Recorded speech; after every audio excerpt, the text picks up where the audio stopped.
Madame, Monsieur, bonsoir, bienvenue au 19h de Canal. À la une de l'actualité aujourd'hui, le président de la République, Abdelaziz Bouteflika, charge le Premier ministre Ahmadou Yahya de le représenter aux travaux du 5e sommet Union africaine-Union européenne qui doit se tenir à partir de demain à Abidjan, en Côte d'Ivoire.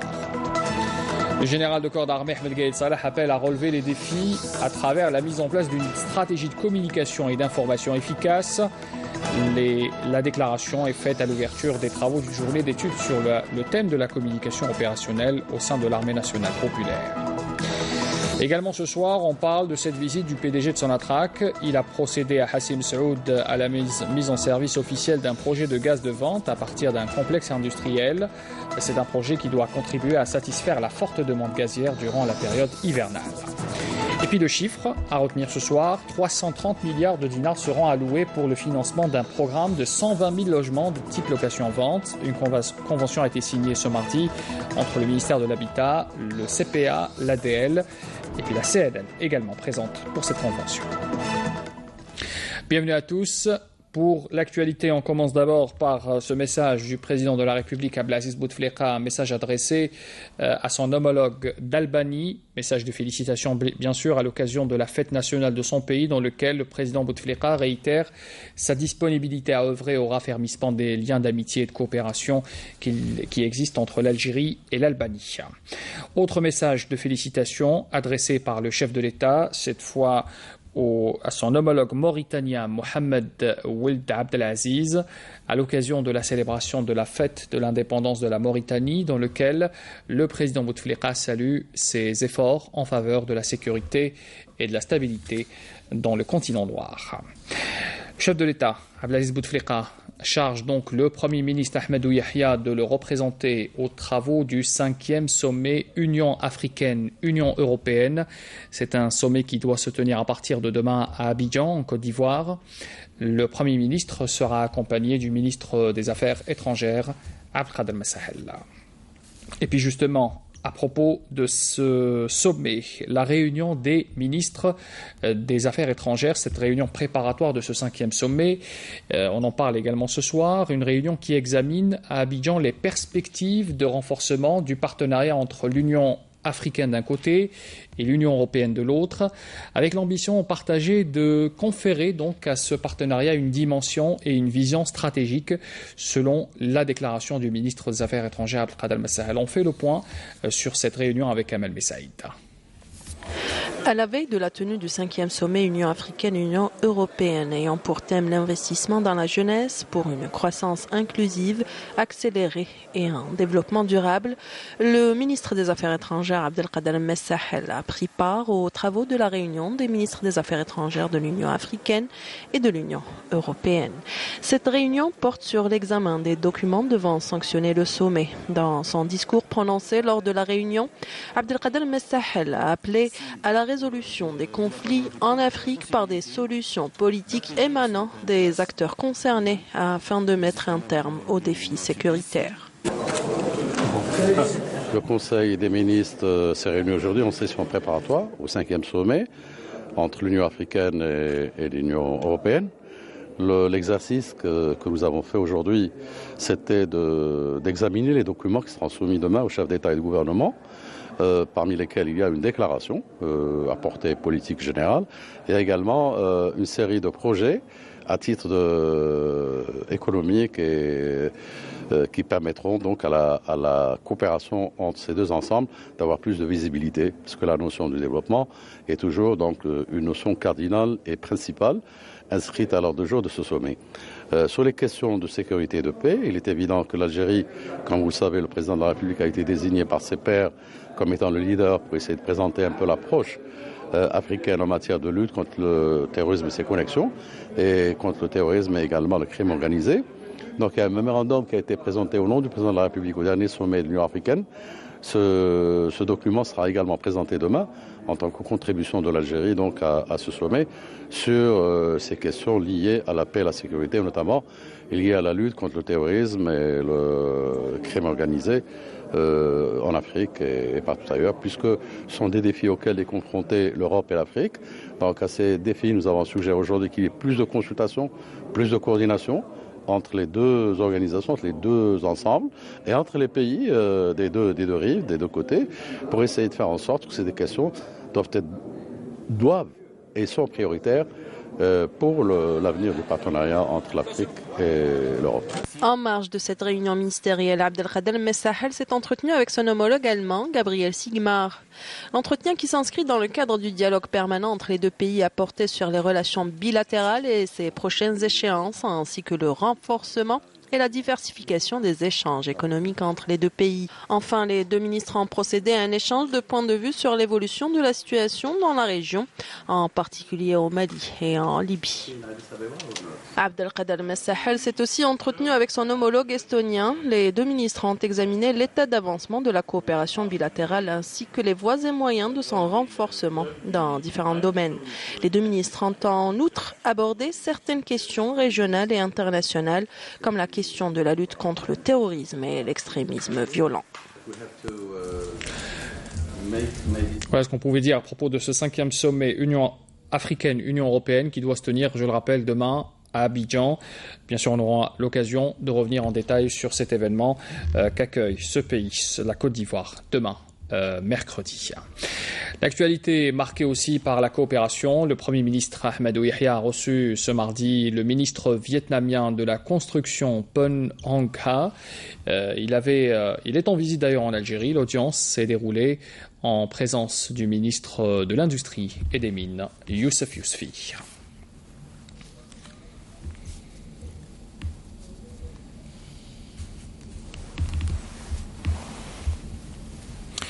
Le ministre vietnamien donc en visite en Algérie pour prendre part justement à cette 11e session de la commission mixte algéro-vietnamienne qui s'est d'ailleurs tenue à Alger, présidée d'un côté par le ministre vietnamien et de l'autre le ministre de l'Industrie et des Mines Youssef Yousfi. Les deux parties ont discuté des moyens de promouvoir la coopération qui existe bien sûr entre l'Algérie et le Vietnam. On fait le point avec Amadé Seletiela. Lors de cette rencontre, les deux ministres ont procédé à l'évaluation des relations bilatérales qui existent depuis déjà 55 ans, durant lesquelles la coopération algéro-vietnamienne s'est progressivement renforcée et étendue. La 11e session de la commission mixte algéro-vietnamienne était une occasion d'évaluer les différents aspects de la coopération. Le ministre vietnamien de la construction, Phan Ngoc Ha, et le ministre de l'Industrie et des Mines, Youssef Yousfi, ont tenu à rappeler la volonté des deux pays et leur ambition de bâtir un partenariat solide et de qualité dans tous les domaines. L'occasion nous a été donnée, mon ami le ministre Phan Ngoc Ha, pour procéder à une évaluation conjointe de la coopération entre nos deux pays. Il a été constaté que le niveau des relations économiques entre les deux pays mérite bien d'atteindre le niveau d'excellence des relations politiques ancrées dans l'histoire des deux pays.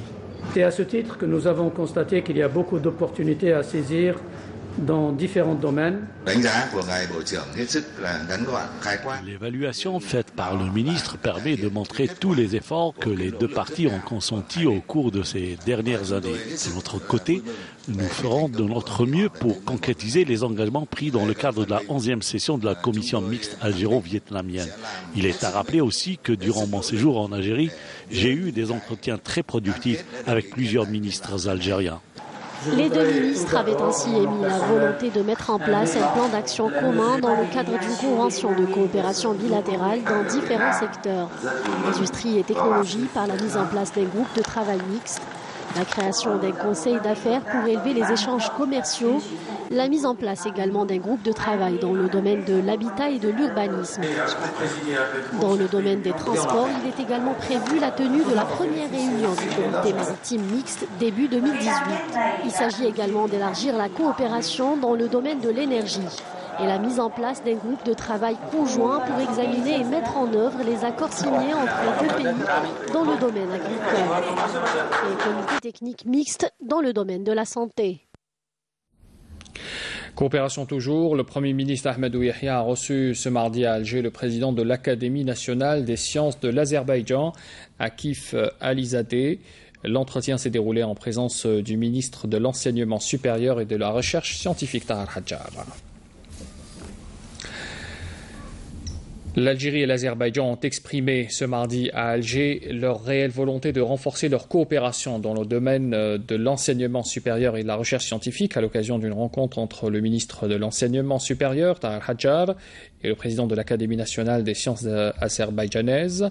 Un mémorandum d'entente sera signé demain entre l'Académie algérienne des sciences et des technologies et l'Académie de l'Azerbaïdjan, à l'occasion donc pour parapher cette coopération dont a discuté les deux parties. Le président du Conseil constitutionnel, Mourad Medelsi, a reçu aujourd'hui à Alger le président de la Cour constitutionnelle soudanaise, Wahbi Mohamed Mukhtar, qui avait pris part à la deuxième conférence internationale tenue à Alger récemment, les 25 et 26 novembre, qui a été organisée par le Conseil constitutionnel en coopération avec les juridictions constitutionnelles africaines. Mourad Medelsi a indiqué avoir convenu avec le vice-président de la Cour constitutionnelle suprême d'Égypte, Adel Sherif, de l'organisation de rencontres périodiques pour consolider la coopération entre les deux institutions. C'est une déclaration faite à la presse au terme de cet entretien que vous venez de voir avec le responsable égyptien. Je vous invite d'ailleurs à écouter la déclaration des deux parties. La conférence a été excellente à tous les niveaux et c'est l'occasion d'une coopération au niveau continental. Et c'est aussi l'occasion de consolider la coopération entre le Conseil constitutionnel algérien et la Cour constitutionnelle suprême d'Égypte.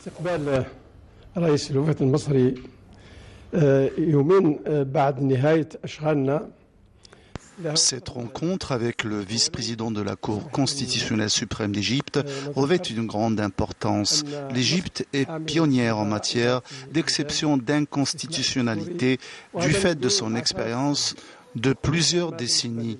Les relations entre le Conseil constitutionnel et la Cour constitutionnelle suprême d'Égypte sont très importantes et seront renforcées dans les années à venir à la faveur des rencontres périodiques que nous avons convenu d'organiser.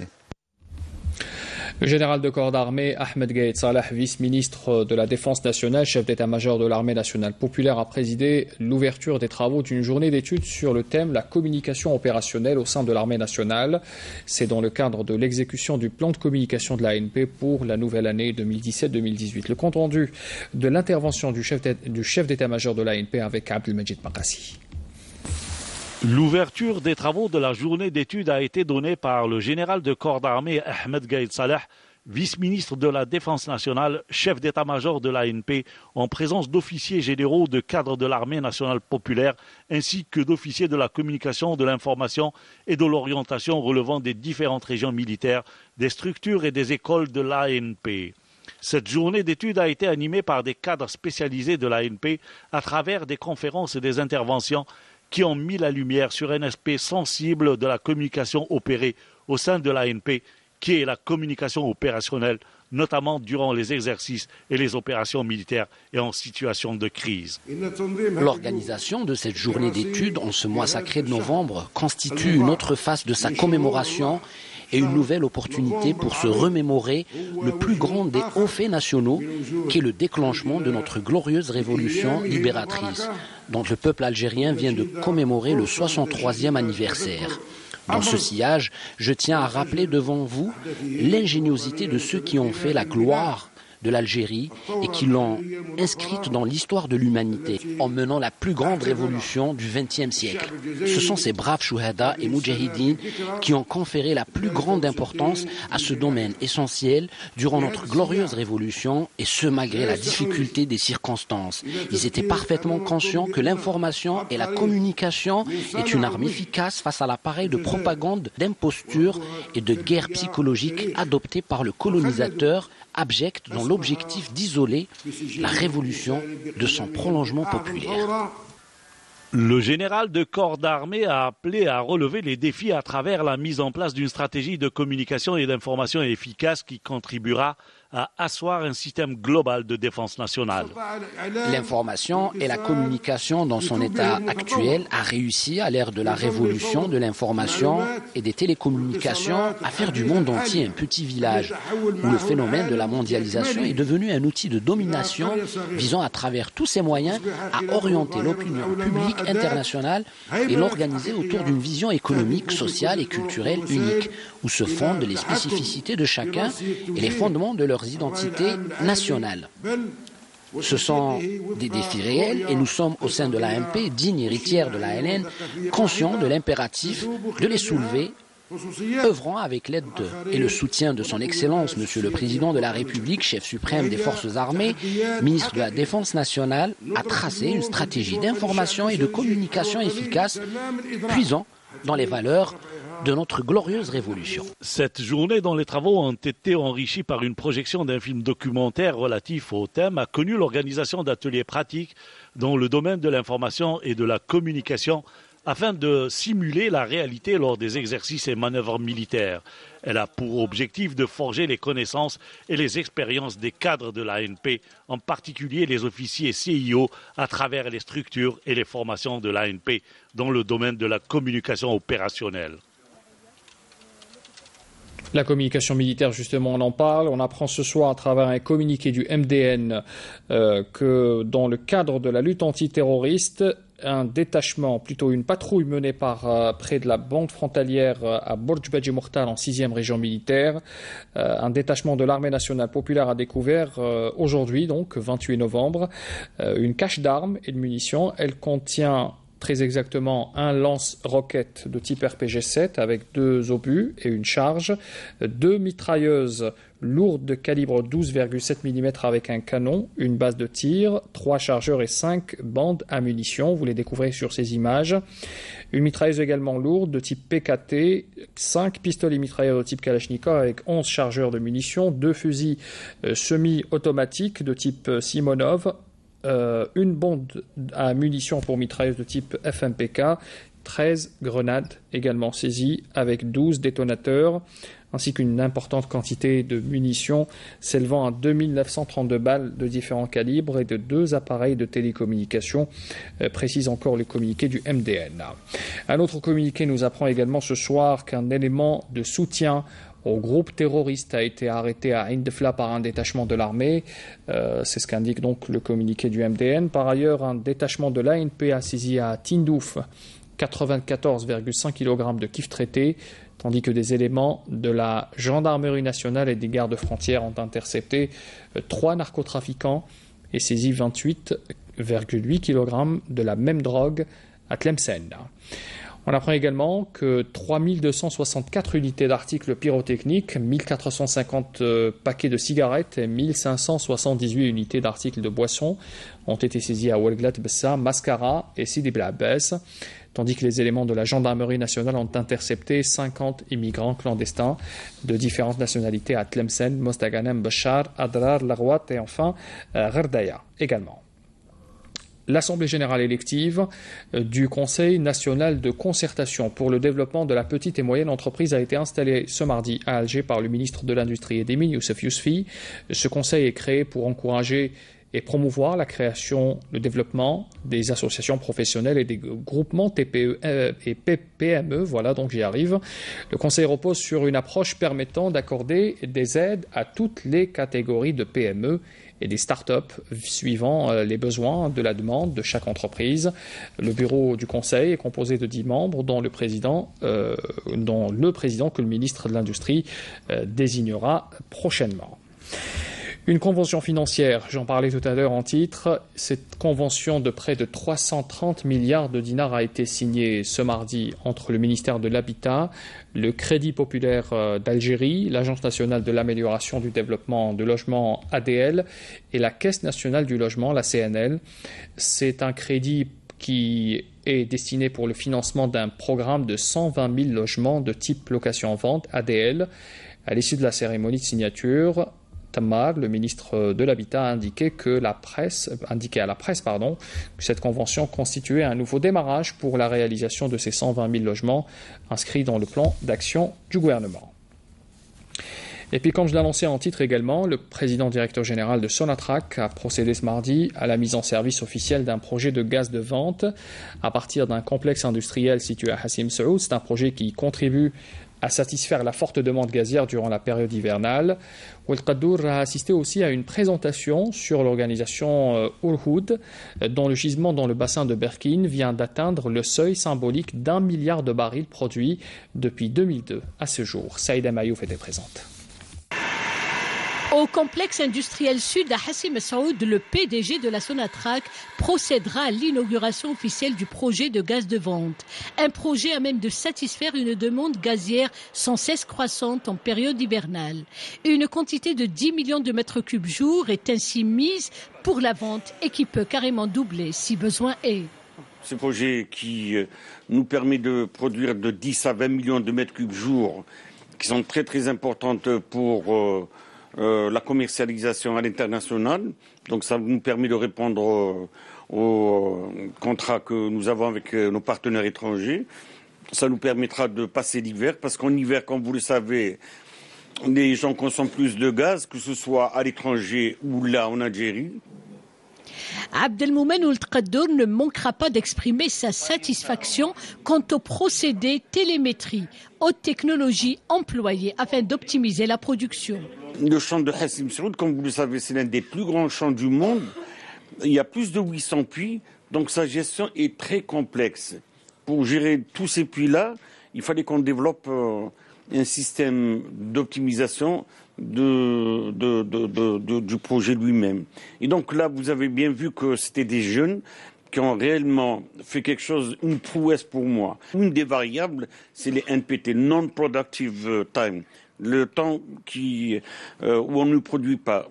Donc si on diminue ce temps de non-productif de 1%, on a pu augmenter la rentabilité du champ de 60 millions de dollars en une année. Toujours à Hassim Saoud, le PDG de la Compagnie nationale des hydrocarbures s'est rendu au siège de l'organisation Urhoud, où il a suivi un exposé détaillé sur ses principales installations et développements, tout en félicitant l'organisation pour le seuil de production atteint, à savoir 1 milliard de barils depuis 2002.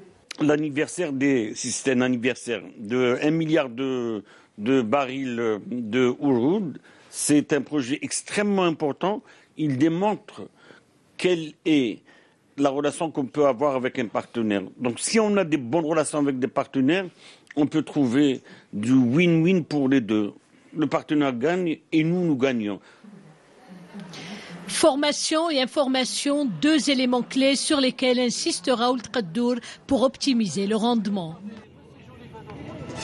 Un rappel des titres pour terminer cette édition. Le président de la République, Abdelaziz Bouteflika, a chargé le Premier ministre Ahmadou Yahya de le représenter aux travaux